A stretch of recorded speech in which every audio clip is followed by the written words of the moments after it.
Jesus nos abençoe e que Jesus permita que a nossa tarde seja a melhor possível.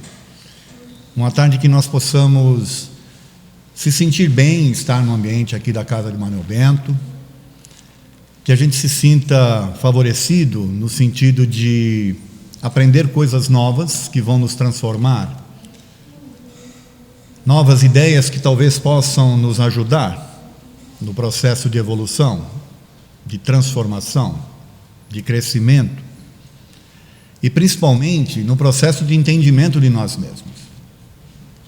Porque a doutrina espírita, eu acho interessante que a doutrina espírita é a doutrina da liberdade. Ela é uma doutrina que vem caminhar ao lado das religiões tradicionais, tanto que tem espíritas de várias etnias e vários tipos de religiões que estudam a doutrina, e justamente para nos libertar dos ranços, das ideias, dos costumes, dos conceitos, dos preconceitos que existem. Mas nós não conseguimos, em virtude dos conhecimentos ou da forma como fomos criados, como fomos educados anteriormente, nós não conseguimos entender a doutrina dessa forma. E a gente se sente às vezes preso em ideias que são libertadoras para uns, acabam sendo ideias que amarram a pessoa, para outros, em função das suas crenças. Por isso que a doutrina espírita é de extrema importância que se estude, que se conheça, particularmente as obras básicas. A gente vai tratar um pouco disso hoje. Essa palestra Reforma Íntima Central, mas já existe há uns 10 anos, mais ou menos. E ela está mais atual do que nunca. Porque cada vez mais, com a doutrina crescendo, cada vez mais alunos entrando nos cursos, mas se faz necessário esclarecer, porque mais pessoas sofrem com a tal da reforma íntima, quando não deveriam sofrer.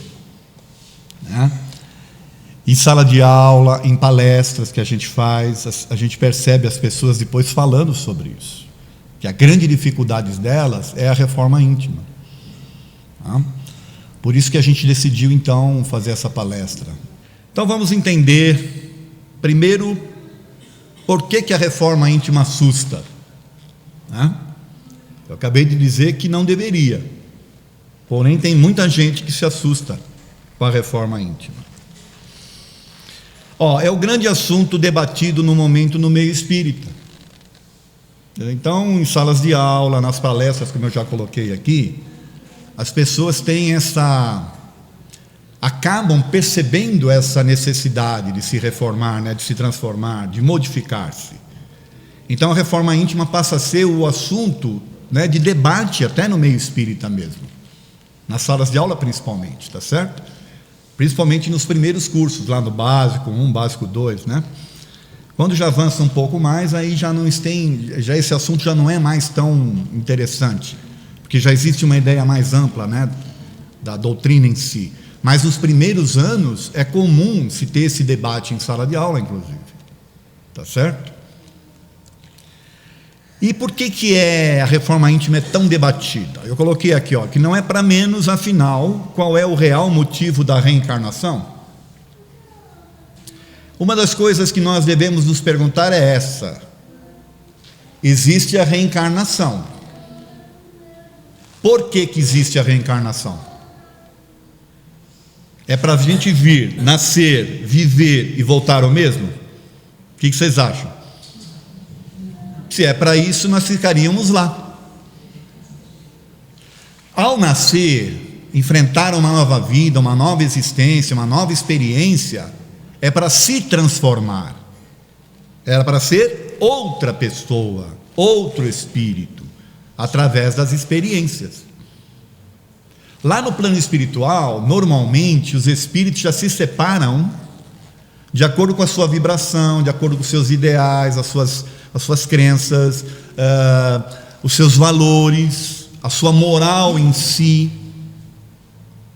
Porque todos os valores, a moral, as crenças, os pensamentos, a forma como a gente age, como a gente vê a situação e como a gente se vê, é energia, e energia é vibração. Então, quando a gente desencarna, no campo vibracional, nós vamos nos posicionar com os semelhantes.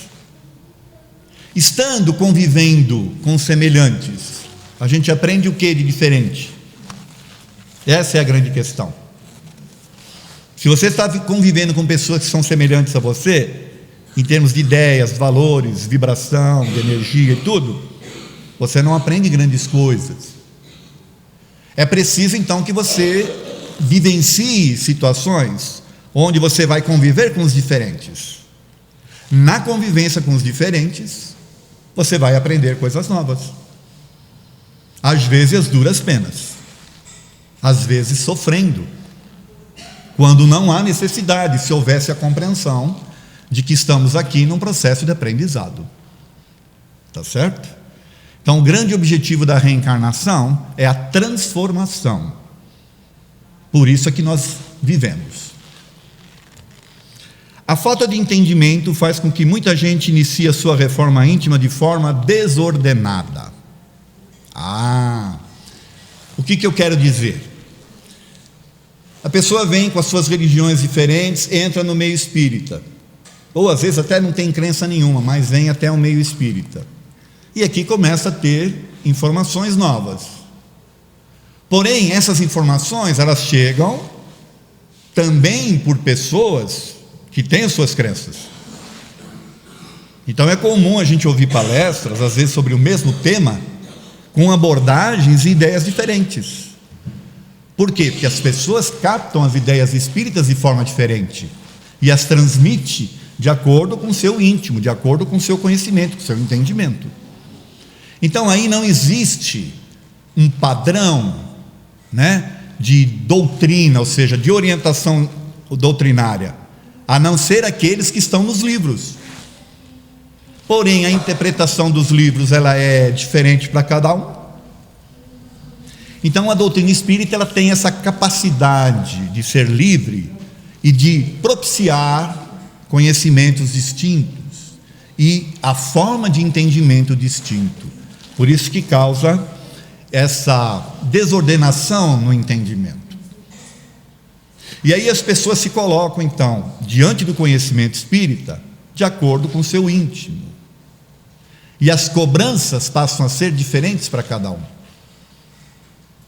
Aliás, não deveria haver cobrança. Isso que a gente vai tentar entender daqui para frente, na palestra. A gente não deveria estar se cobrando, a gente deveria simplesmente estar vivendo, vivenciando o aprendizado. Tá certo? É isso que a gente vai ver mais para frente. Na realidade, há sofrimento sem necessidade, pois não há como virar santo da noite para o dia. Então aqui já começa uma primeira questão. A cobrança, como eu falei, ela é exagerada, ela é exacerbada. A pessoa acha que o fato dela se tornar espírita, ela já tem que ser diferente dos outros, ela já tem que viver de forma diferente, ela tem que sentir de forma diferente, quando na verdade nós estamos num processo de aprendizado. Talvez você cometa os equívocos que cometia antes, mesmo sendo espírita. Não quer dizer que você não esteja aprendendo. Por quê? Porque às vezes nós reagimos no mundo, nós agimos instintivamente falando. Você não decide no instinto, entende? É uma coisa que vem. E a gente está aprendendo a dominar os nossos instintos, aqueles mais grosseiros inclusive. Às vezes a gente vai agir no mundo, e depois, com o conhecimento espírita, você fala: caramba, aquilo ali não foi bom, só que você já fez. E o que você tem que fazer então como espírita para mudar isso? Reconhecer seus erros no primeiro momento, tá certo? E procurar não fazer mais. Procurar significa que você não vai fazer? Nós não sabemos. Às vezes a gente tem teorias sobre as coisas, mas na hora de vivenciar a situação é que a gente vai descobrir que de teoria nós estamos cheios, mas que na prática a coisa é outra. Então, o grande problema aí é sofrer achando que tem que se transformar hoje, quando na verdade a transformação ela se dá aos poucos. Existe uma parábola de Jesus que eu gosto demais, que é a parábola dos talentos. O Senhor deu para cada um conforme as suas capacidades. Para um deu um talento, para outro deu 2, para outro deu 5. 1, 2 e 5. O que significa? Que é todo mundo igual? Não. 1, 2, 5. Significa que as pessoas são diferentes. O que ganhou 1 enterrou o talento assustado, o que ganhou 2 se pôs a trabalhar e produziu outros 2, e o que ganhou 5 produziu outros 5. Ele não falou aqui que o que ganhou 2 fez 40, 50, duplicou, o que ganhou 5 produziu ao monte. Não, cada um de acordo com a sua capacidade. Então esperar a santidade hoje é sofrer sem necessidade. Vamos entender então a tal da reforma íntima, começando por entender o que é uma reforma. E eu acho que essa figura demonstra bem, ó. Você vai reformar, primeiro precisa planejamento, certo? Vamos ver. Toda reforma significa modificar algo já existente, melhorando. Então vamos lá. Eu não vou fazer uma reforma em alguma coisa que já existe para deixar ela pior. Vocês concordam? O objetivo é melhorar. Então esse é o ponto. A nossa reforma, e a reforma que a gente vai fazer em qualquer ambiente, é para melhorar. Bom, e algo que já está, que existe. Implica também em manter a estrutura básica. Reforma significa o seguinte: olha, nós vamos reformar esse salão aqui. Eu não posso derrubar o salão inteiro, eu vou manter a estrutura. E aí eu vou reformar as coisas que eu acho que precisam ser reformadas. Mas eu tenho que manter a estrutura básica. Senão não é reforma, é reconstrução. Você derruba tudo e constrói um novo. A reforma significa manter a estrutura. Vejam, levando para o lado da reforma íntima, nós temos que manter a nossa estrutura. Está certo? Para dar certo e não criar problemas, é preciso planejar antes. A gente não pode sair por aqui, por exemplo, derrubando uma viga aqui, sem saber se ela não vai afetar o prédio. Porque se eu derrubar uma viga dessa, ou uma coluna, né, o prédio pode vir abaixo. Então eu preciso planejar.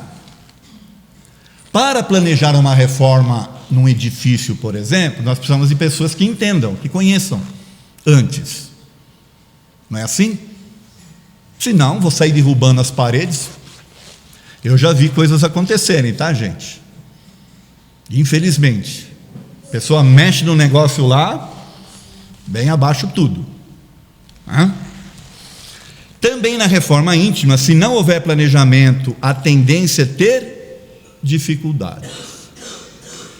Se aqui eu não chamar um engenheiro ou um arquiteto, eu corro risco.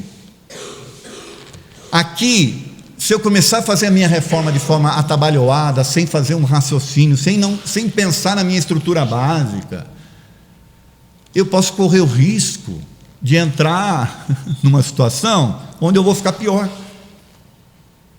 E aí eu vou precisar talvez de um profissional para resolver o problema, entendeu? Vai para o centro espírita para se curar, depois precisa procurar um psicólogo, um psiquiatra, porque ficou ruim. Por quê? Porque se cobra demais, exige coisas que não tem capacidade ainda, sofre quando deveria estar se sentindo bem. Eu não consigo entender um espírita saindo do centro espírita cabisbaixo, triste, desolado, parece que está carregando o peso do mundo nas costas. Se a doutrina é a doutrina da alegria, da vivacidade, é a doutrina da liberdade, é a doutrina de você fazer se sentir bem consigo mesmo. Mas infelizmente, em função dessa não compreensão adequada, as pessoas sofrem. E o espírita se exige demais. Essa que é a verdade. Vamos ver então o que é reforma íntima. A ideia é quebrar os grilhões aí das crenças enraizadas, tá certo? Reforma íntima significa, a transformação pela modificação dos padrões de valores, conceitos, preconceitos, pensamentos e ações. É só isso. Viu como é fácil? É só mudar os valores, os conceitos que você já tem, os padrões, os preconceitos também, mudar seus pensamentos, consequentemente mudar as suas ações. Como é que a gente faz isso? É da noite para o dia? Fazendo o básico 1 já está bom? Por exemplo, fiz o básico 1, já conheço bem, porque eu já li o livro dos Espíritos. Isso basta? Isso aqui, gente, é um processo diário. O aprendizado é constante. Por quê? Porque as situações da vida, elas vão acontecendo de acordo com a nossa capacidade de compreensão. Antes tinham coisas que a gente não enxergava no mundo. A gente vivia e não enxergava. Parece estranho eu falar isso, certo? Mas a gente não enxergava determinadas coisas nas pessoas, por exemplo. Quando você se torna espírita e adquire um conhecimento um pouco melhor, você muda os seus padrões de vibração, você começa a perceber as vibrações das pessoas, por exemplo. Aí tem pessoas que chegam para você e falam: ai, como eu te amo. Aí você, será? Aí tem aquela que fala assim: eu te odeio. Você fala: que odeia que nada. Porque você começa a perceber coisas que antes não percebia. Então, a partir do momento que você vai percebendo o mundo à sua volta, você vai se transformando aos poucos, porque você vai aprendendo a conviver com essa nova realidade. As pessoas estranham quando eu falo isso, que o espírita vive num mundo onde ele percebe coisas que os outros não percebem, porque o espírita sente a energia da pessoa. Antes você não percebia, porque você estava inserido naquele meio, você fazia parte daquela mesma sintonia, daquela mesma energia. Agora você até convive, mas você está um pouco isolado no aspecto bom da coisa, tá certo? E você começa a perceber as coisas à sua volta. Por isso que eu falo que o aprendizado é constante, a cada momento, com cada pessoa que você convive, que você interrelaciona. Pode ser um fornecedor seu, pode ser um parente, pode ser um cliente, um companheiro de trabalho, alguém no metrô, não importa. O aprendizado é constante. A verdadeira reforma íntima inicia-se através da análise sincera de si mesmo. Aí vem o autoconhecimento. Lembra que eu falei aqui que você precisa manter a estrutura e precisa planejar? Se você não sabe o que precisa reformar, você vai sair de forma atabalhoada fazendo as coisas. E o ideal é que você se conheça primeiro, para daí sim começar a trabalhar essa transformação e priorizar o que é interessante, tá certo? Porque senão você sai aí por aí tentando mudar coisas que você não tem capacidade de fazer ainda, e aí vai vir o sofrimento, tá certo? O ser humano só modifica aquilo que conhece e aceita como verdadeiro. Vocês concordam com essa frase ou não? Eu consigo mudar algo que eu não conheço? Ou que eu não acredito? Então eu preciso conhecer e acreditar, achar que aquilo é verdadeiro para poder mudar. Então, se alguém vem e fala para mim que eu sou fofoqueiro, por exemplo, pode ser verdade ou não, o que vocês acham?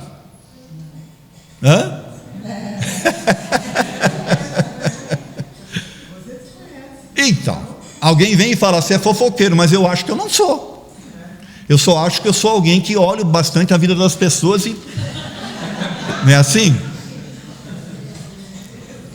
Agora, se eu realmente reconhecer que eu sou fofoqueiro, eu aceitar isso como uma verdade, saber que isso é de fato, aí sim é uma coisa que eu começo a trabalhar. Eu não sou fofoqueiro, tá bom, gente? Mas eu gosto de um bafão espírita, tá? Depois, se alguém tiver um bafão espírita aí, pode me contar, tá bom? Entenderam essa questão?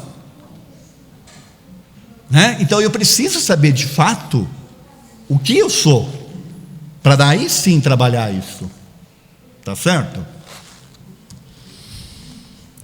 Os espíritos, né, falam do autoconhecimento. Olha que coisa linda ali, o bebê se conhecendo, ó. Na pergunta 919 do Livro dos Espíritos, é uma pergunta clássica, né, do Kardec, porque ele vinha elaborando a doutrina, gente, de tal forma que ele chega uma hora e ele fala assim, bom, a gente tem aqui um corpo de doutrina fantástico, informações maravilhosas para nos ajudar, porém, o que a gente precisa, né, para acelerar isso aí? Qual o meio prático mais eficaz que tem o homem de melhorar-se nessa vida e de resistir à atração do mal? Kardec queria uma coisa mais prática, tá certo? Gente, o que eu preciso, né, para melhorar e evitar essa atração do mal? Ele perguntou isso para os espíritos. Olha a resposta. Um sábio da antiguidade vô-lo disse: conhece-te a ti mesmo.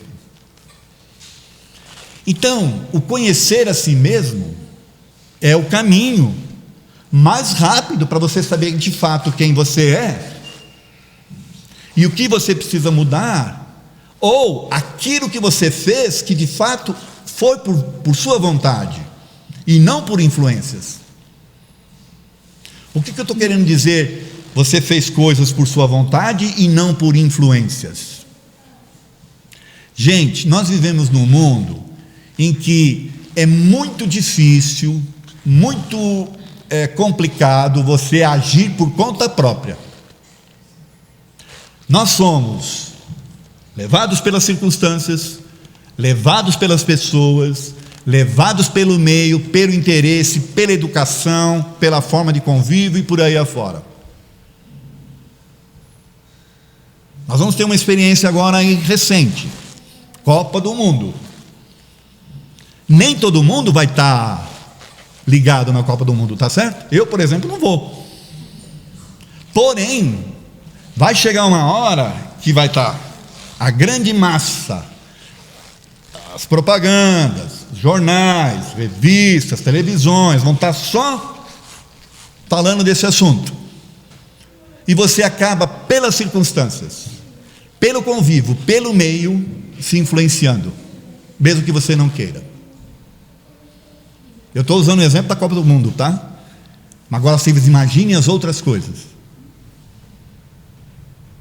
Então, quando ele fala aqui, conhece-te a ti mesmo, é porque também existe uma questão lá no Livro dos Espíritos, que é a 459, que é preciso a gente entender. Nessa questão, o Kardec pergunta se os espíritos influenciam nos nossos pensamentos e nas nossas ações. Olha a pergunta que ele faz: os espíritos influenciam nos nossos pensamentos e nas nossas ações? A resposta é: mais do que vós supondes. Na maioria das vezes nós os dirigimos e vós nem o percebeis. Então isso significa que, se eu não me conheço, eu não sei se aquela ação que eu tomei foi minha de fato, ou se ela foi de alguma forma induzida pelo meio, pelas circunstâncias, por entidades que estão à minha volta. Então, se eu me conhecer, eu vou saber se aquilo foi meu ou não, e eu vou sofrer menos. Porque hoje tem muita gente sofrendo por ações que tomou induzidas, sem o perceberem. Aliás, sem terem como perceber que aquilo não era dele. Parece um absurdo isso que eu estou falando, mas comecem a analisar para vocês verem. Eu diria que 90% das nossas ações no mundo, elas são reativas e não ações de fato, porque a gente reage a uma ação do outro, e nem sempre a nossa reação, ela é uma reação que eu gostaria de tomar, se eu tivesse de posse da minha razão e da minha condição. Eu reajo, depois sofro. Por isso que é importante se conhecer, tá certo? O autoconhecimento é o caminho mais reto para a evolução, porque você só evolui se você souber o que você precisa mudar. A reforma íntima, então, gente, passa a ser um processo natural, e é o que a gente vai ver agora, tá? Todo espírita, mesmo sem perceber, está em franca ascensão com a sua reforma íntima. Basta a gente tentar entender o seguinte: às vezes você chega na casa espírita com uma série de ideias, de valores, de conceitos, e aí você começa a ouvir as palestras, começa a estudar um livro, começa a perceber, e você, sem perceber, começa a mudar os seus pensamentos, a sua forma de agir, a sua energia muda.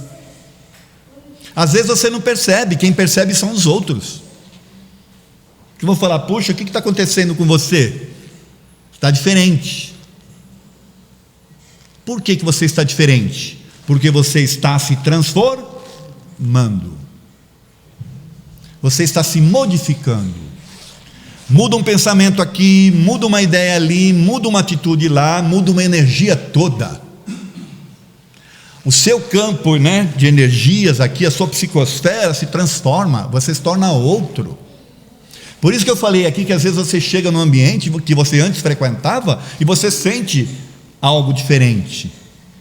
Por que está diferente? Porque você está diferente. Então você já vem nesse processo de forma natural, tá certo? Porque você está mudando os seus padrões de pensamento. Não deveria haver trauma algum para o exercício da reforma íntima, porque não deveria exigir, não deveria existir a exigência para a transformação imediata. Essa transformação, ela tem que ser paulatina.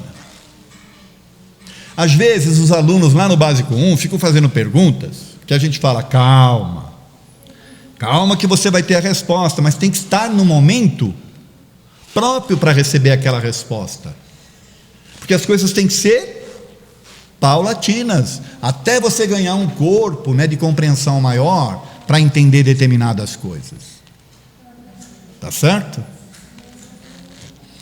A falta de estudo das obras básicas e o conhecimento adequado da doutrina atrapalham. O que eu estou querendo dizer com isso, gente? As obras básicas são as obras do Kardec: Livro dos Espíritos, tá certo? Livro dos Médiuns, Evangelho segundo o Espiritismo, Céu e Inferno e a Gênese, e mais 12 anos de revista espírita, que tem lá um compêndio enorme de informações. Ali você tem a doutrina dos espíritos, e lá você tem uma compreensão, ao estudar, dessa coisa que eu falo, que a doutrina é libertadora, é uma doutrina que te engrandece, que te eleva, que não te cobra, que não te exige, ela te liberta.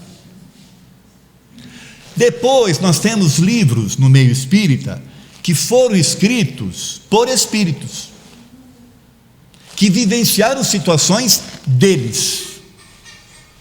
Aquele espírito vivenciou uma determinada situação, e aí ele vem contar a sua história.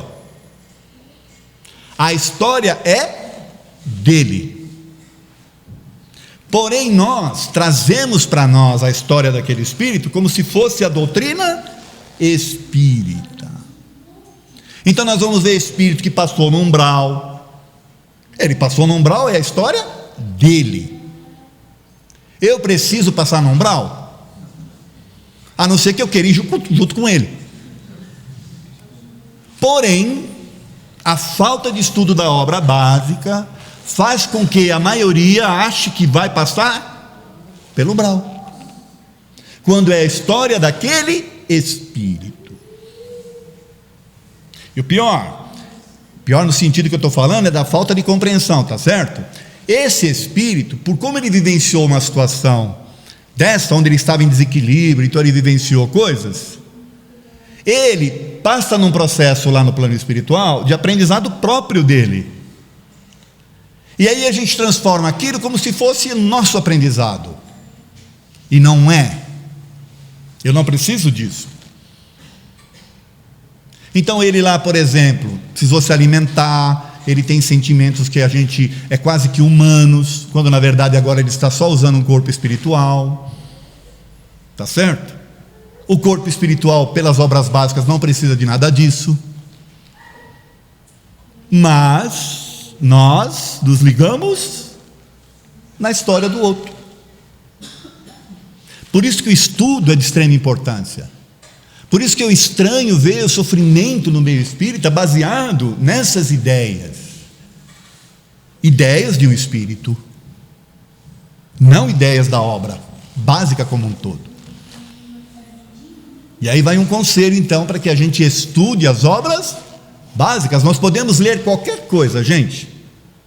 Qualquer coisa a gente pode ler, desde que a gente tenha a base da doutrina.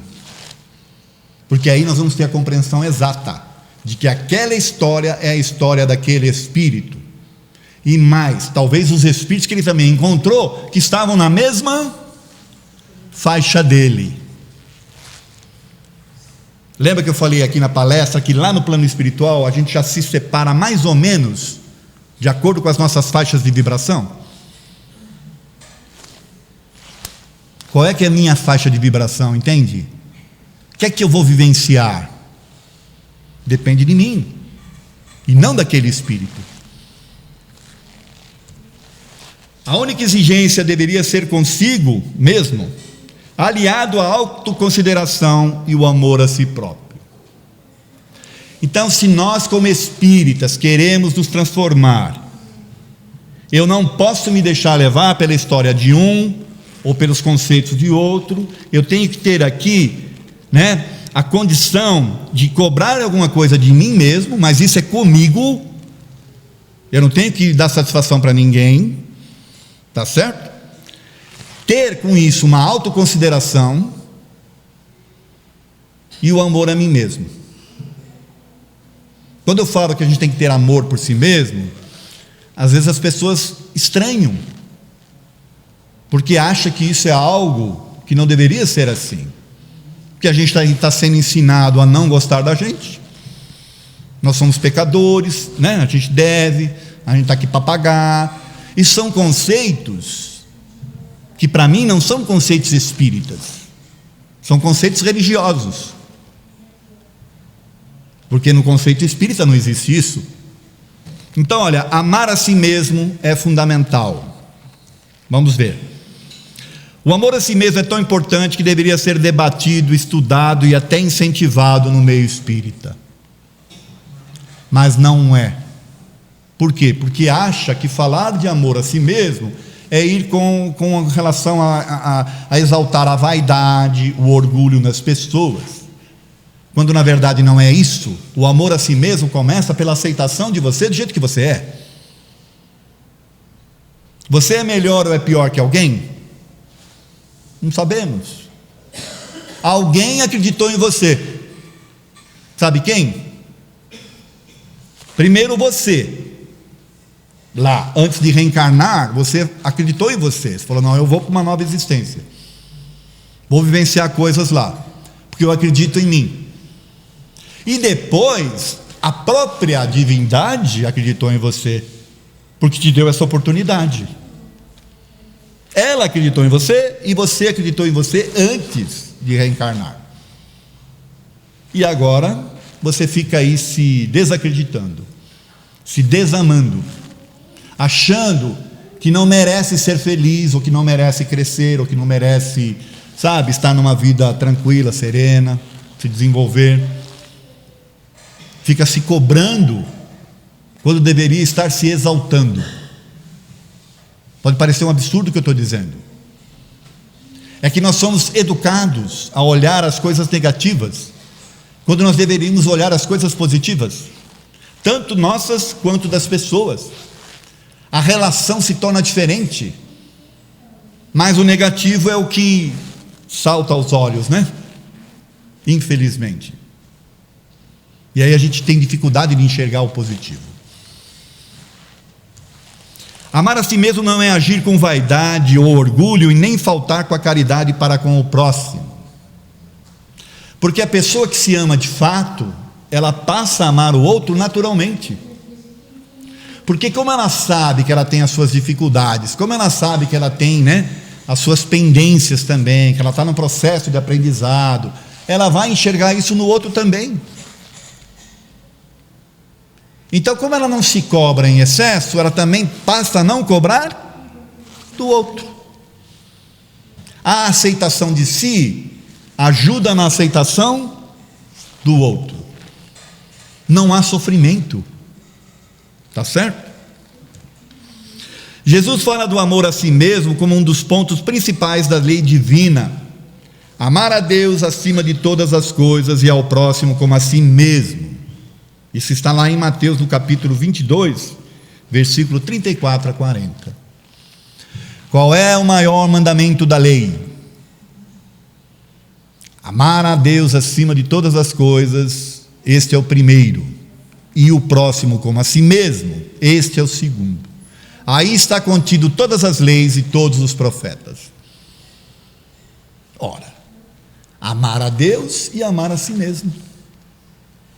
Quando eu consigo fazer isso, eu trago Deus para junto de mim, eu não tenho vergonha dele, eu vivo uma vida plena, e ao viver essa vida plena, eu deixo que o outro também viva a sua vida plena, porque não há cobranças.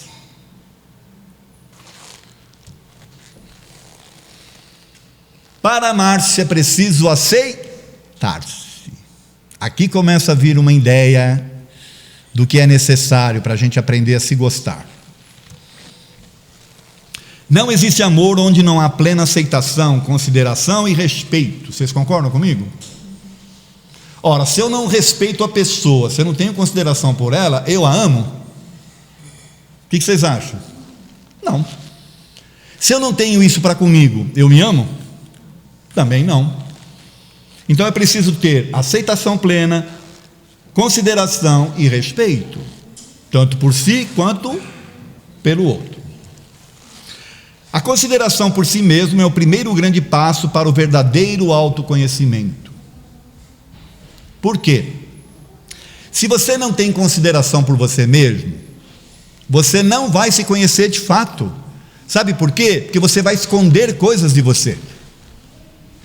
Você vai engavetar lá algumas coisas que você acha que não é boa, e você, ainda mais sendo espírita agora, Sendo espírita, eu não posso mostrar que eu tenho determinados defeitos, determinadas situações. Onde já se viu? O que o povo do centro vai falar?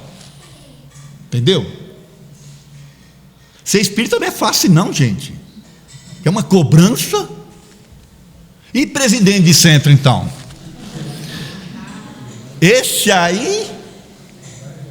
Esse não pode dar um passinho de lado, porque a cobrança é extrema. Porém, nós somos pessoas falíveis, somos pessoas que estamos aprendendo a cada momento, e deveria existir essa compreensão em todos nós, entende? A cobrança deveria ser, aliás, não deveria nem ter cobrança. Somos carregados de processos de culpas que atemorizam e paralisam. Eu sou culpado, eu então me sinto mal comigo mesmo, porque eu ainda tenho raiva. Eu acabei de sair da palestra no domingo passado, e o cara me fechou, e eu dei um xingão nele, que você não tem ideia. Tinha acabado de sair da palestra. Olha só não voltei no centro para tomar outro passe, porque já estava fechado. É assim? Então você veio na casa espírita, ouviu uma palestra, tomou um passe e já virou santo. Aí o cara te fecha lá na rua, você vai falar: ai meu irmão, vai com Deus. O dia que você conseguir fazer isso, ótimo. Mas ainda, talvez você, primeiro, lembre outras coisas dele. É um processo de transformação. E é preciso que haja aceitação de que você ainda pode fazer esse tipo de coisa. Porque se você não aceitar, você vai engavetar e vai fazer de conta que não é com você, aí no domingo que vem acontece de novo. Mas se você aceita que você tem essa capacidade ainda de ficar nervoso no trânsito, você começa a trabalhar isso, tá certo? Sem problemas. Mas você primeiro precisou aceitar. O acobertamento dos erros mantém a pessoa em paz consigo mesma, mas extremamente crítica com relação a uma situação idêntica nos semelhantes.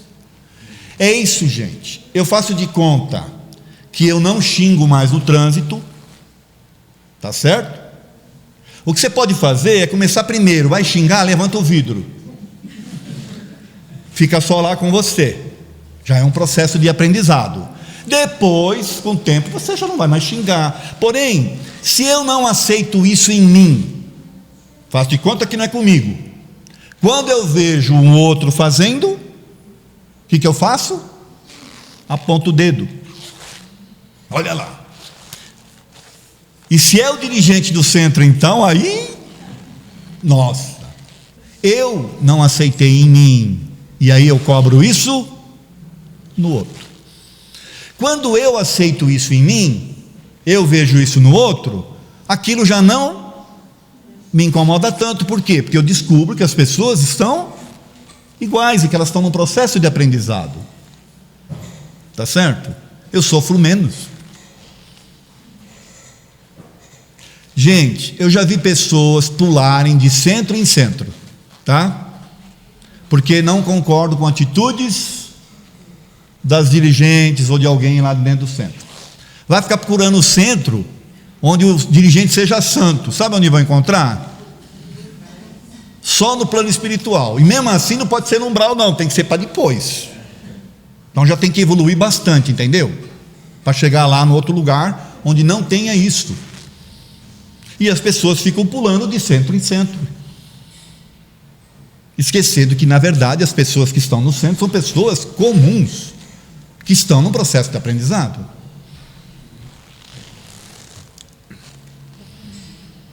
Olha que interessante isso aqui. Todos nós somos merecedores de perdão. Vocês sabem que cena é essa aqui?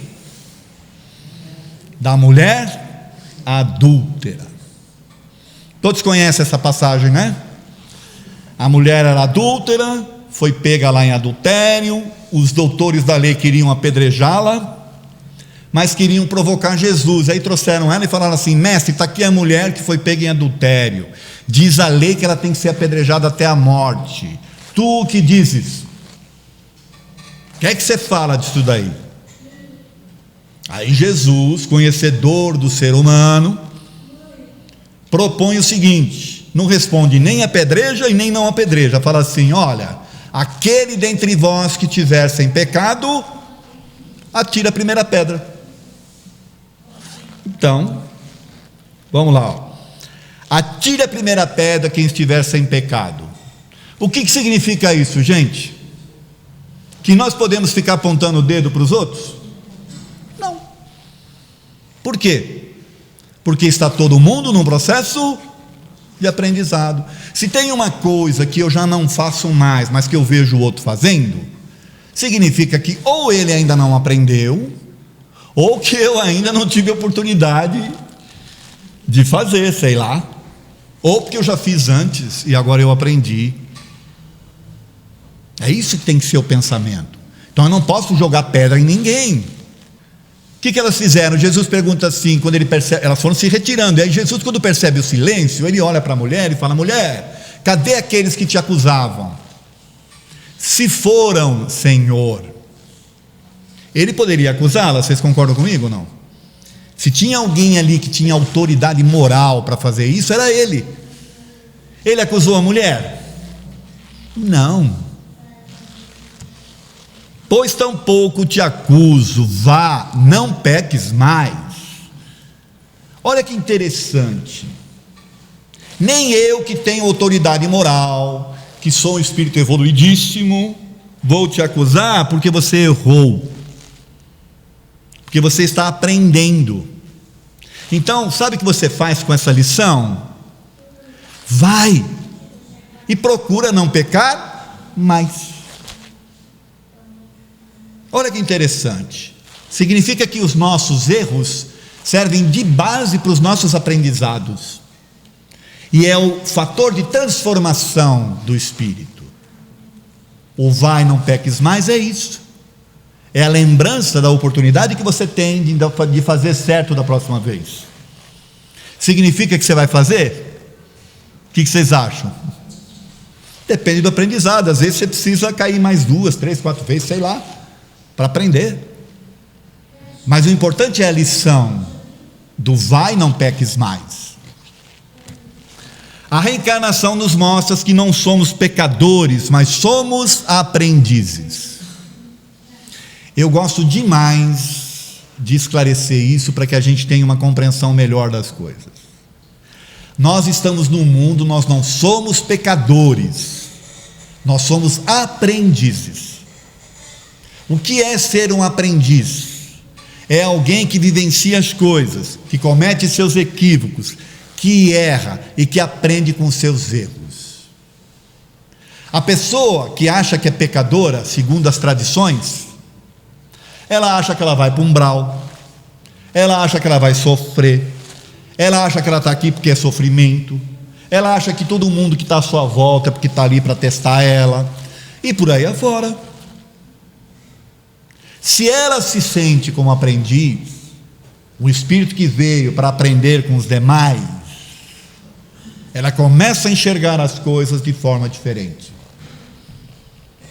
Ela se transforma como pessoa. Ela não se cobra em excesso. Ela entende que faz parte, que seus erros fazem parte de um processo de aprendizado. O erro de hoje pode ser o trampolim para você ser o melhor amanhã.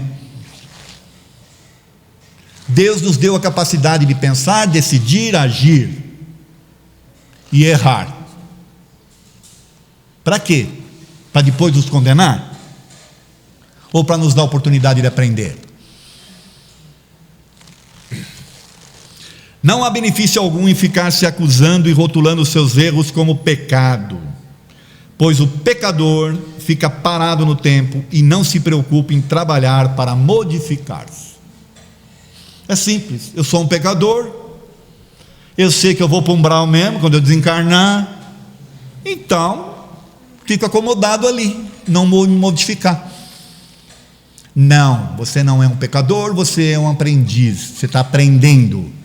Então aprenda com seus erros, por favor, se transforme para ser uma pessoa diferente, e não fique se acusando, porque isso não ajuda em nada. Vamos aprender a gostar de si mesmo? Viva para si mesmo e não para o mundo. Opa! Buscar constantemente a aprovação alheia é colocar-se em condição de ser rejeitado e sofrer por isso. Não dá para satisfazer todos e a todo tempo. Eu não estou dizendo aqui que você tem que viver uma vida de egoísta, não é isso. Você vai viver no mundo, porém, você vai viver as suas experiências, e não as experiências que os outros querem que você viva. Porque é isso que faz o sofrimento, e é isso que faz você não aprender as lições que você precisa. Porque você não está vivendo a sua vida, você está vivendo a vida que os outros querem para você. Tá certo? Fuja das comparações. Opa!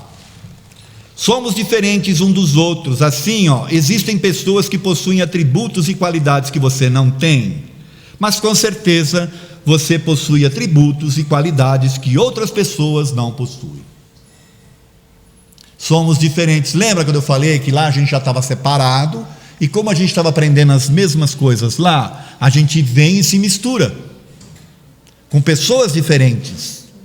Então vão ter pessoas que são melhores que você em algumas coisas, tem outras que são piores, tem outras que você é melhor que o outro, e é assim que a lei de sociedade funciona, um ajudando o outro nesse processo. Quando você começa a se comparar, ou você se sente melhor, e aí é perigoso, ou você se sente pior, que é mais perigoso ainda. Não tem coisa pior do que você se sentir menor diante de alguém. Você se sente pequeno demais, você se sente anulado, você não consegue forças para produzir positivamente. Não faça isso jamais, não se compare. Você pode até admirar alguém, mas não torne aquela pessoa seu ídolo, porque idolatrar é se isolar da realidade. Você mira o ídolo, quer ser como ele, mas não enfrenta as situações que ele enfrenta, entende?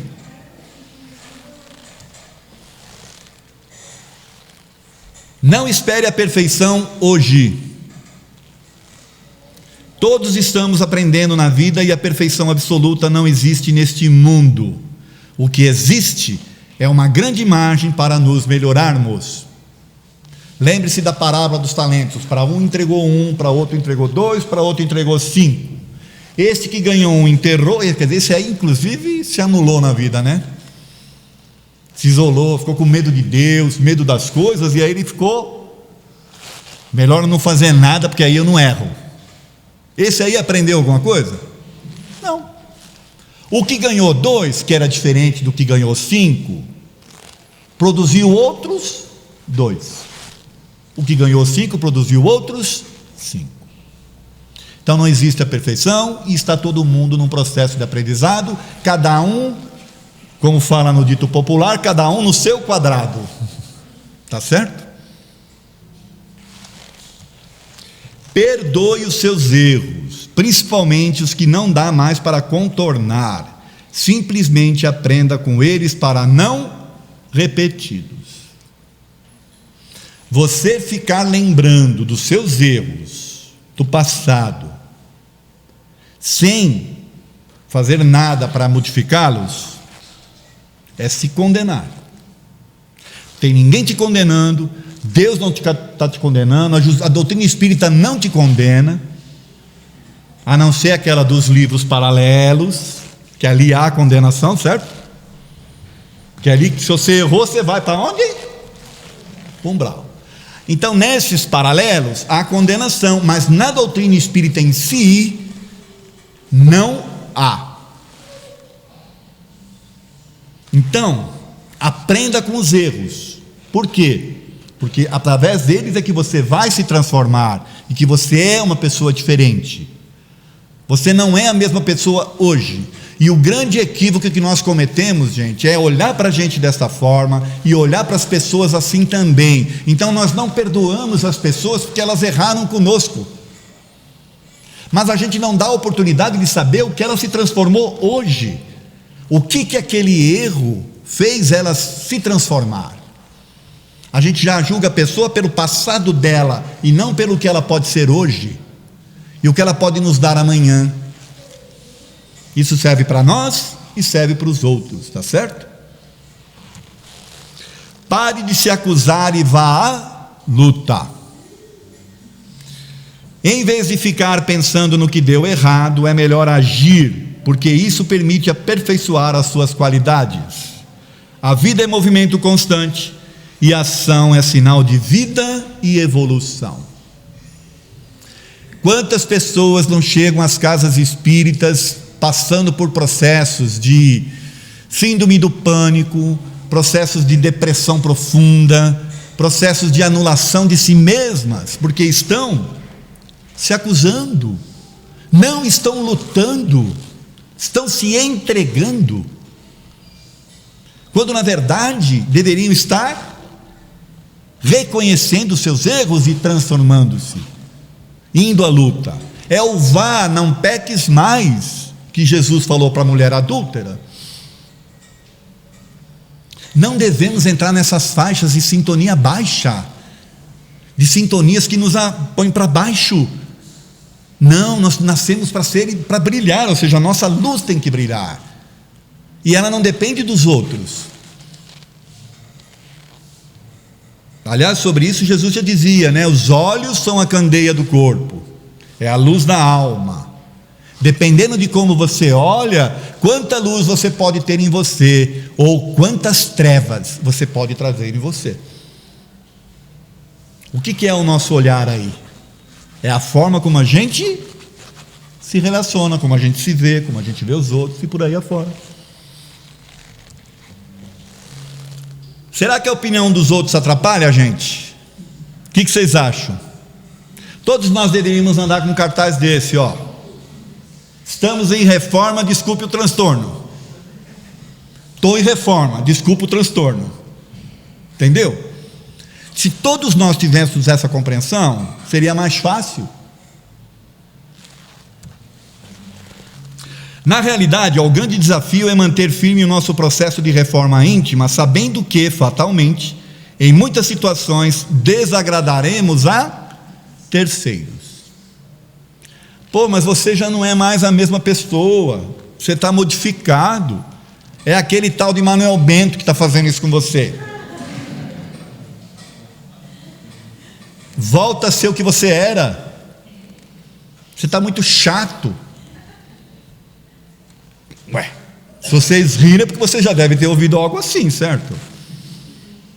Não é assim?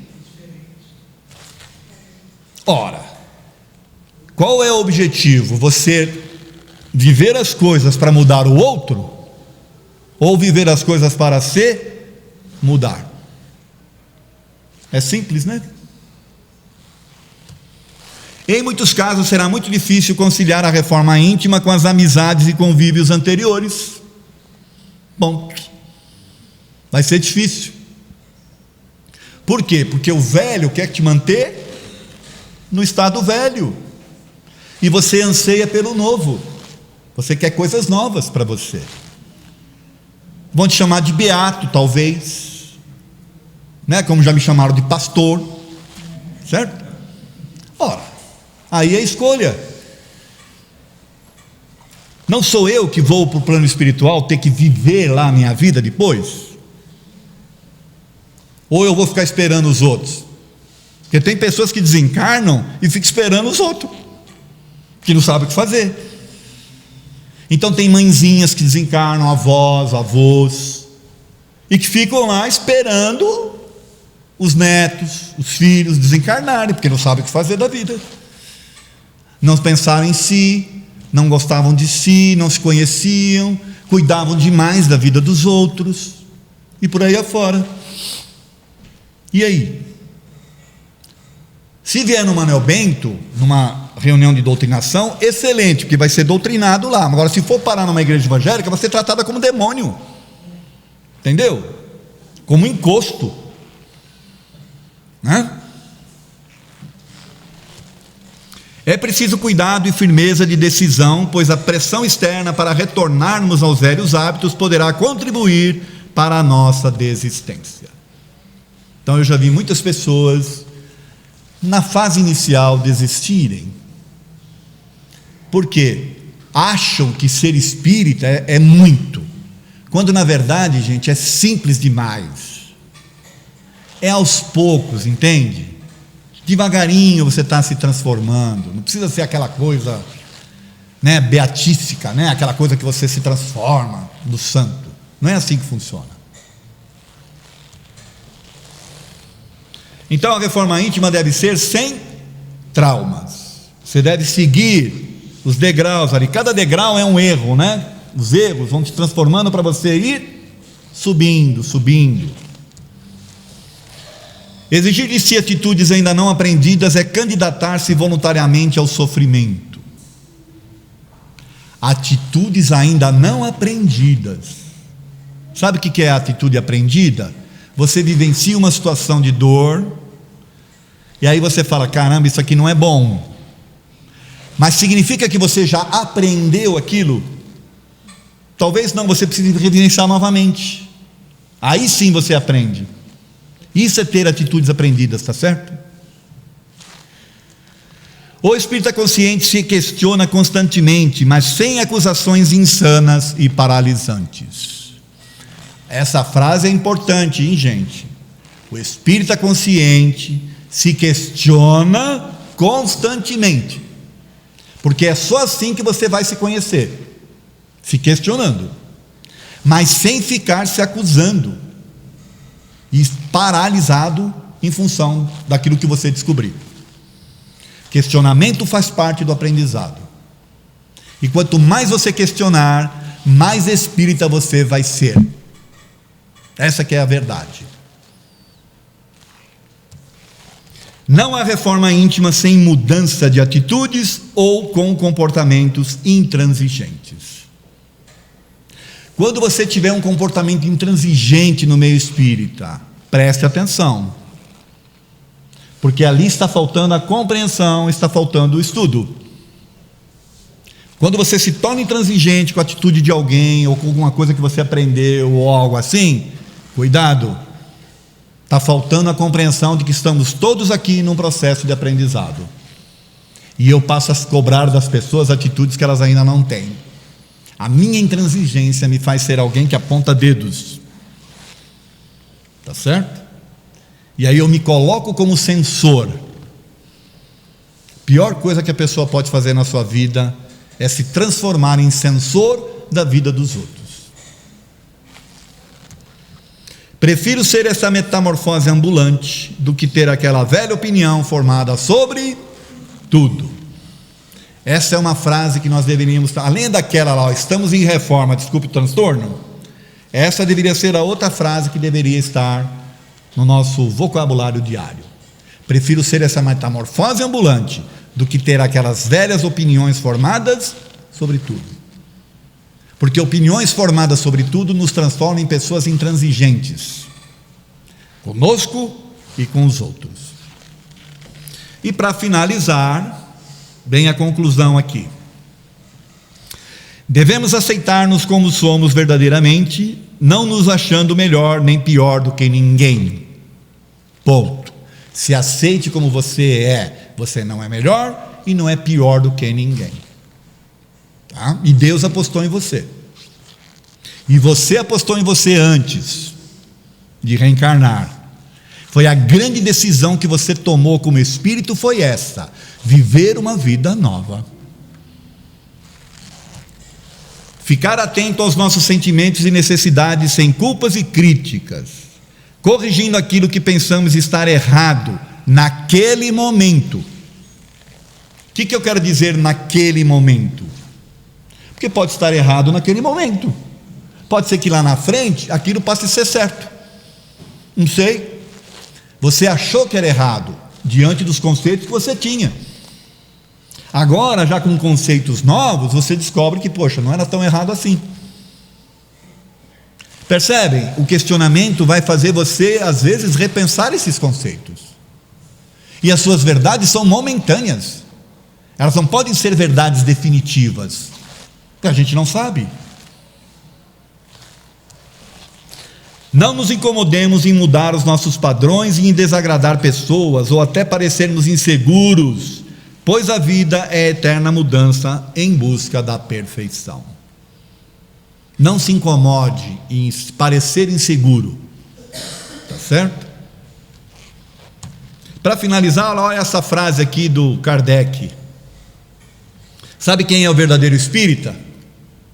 Olha lá, ó. Reconhece-se verdadeiro espírita pela sua transformação moral e pelo esforço que empreende no domínio das más inclinações. Está lá no Evangelho segundo o Espiritismo, no capítulo 17, sede perfeitos os bons espiritistas. Então, o que é ser um espírita de fato? Gente, é alguém que já se transformou no santo espírita? Não, é aquele que está num esforço, ele está num processo de aprendizado e de transformação moral. Ele está analisando as suas más inclinações e trabalhando elas. É isso que transforma a pessoa num bom espírita. Tá certo? Então, feliz reforma íntima para vocês. Que Jesus os abençoe hoje e sempre. Obrigado pela atenção. Se gostaram, curta a minha página no Facebook e se inscrevam no meu canal no YouTube. Procurem lá por Edson Figueiredo. Esta palestra vai para lá, tá bom? Tudo de bom para vocês. Muito obrigado.